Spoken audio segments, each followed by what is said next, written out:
How to fix Picsart keeps crashing on Android phone. Hello guys, in today's video I'm gonna show you how to fix Picsart keeps crashing on Android phone. First, open settings and then scroll down until you find here battery. Click on it and now make sure power saving mode is disabled and then enable power saving mode. Enable performance mode, and after that go back and go to apps and then apps again and type here Picsart and click on it. Now go to storage, clear cache and then force stop.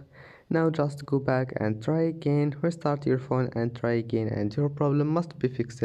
Don't forget to like and subscribe, and thank you for watching this video and see you in the next video.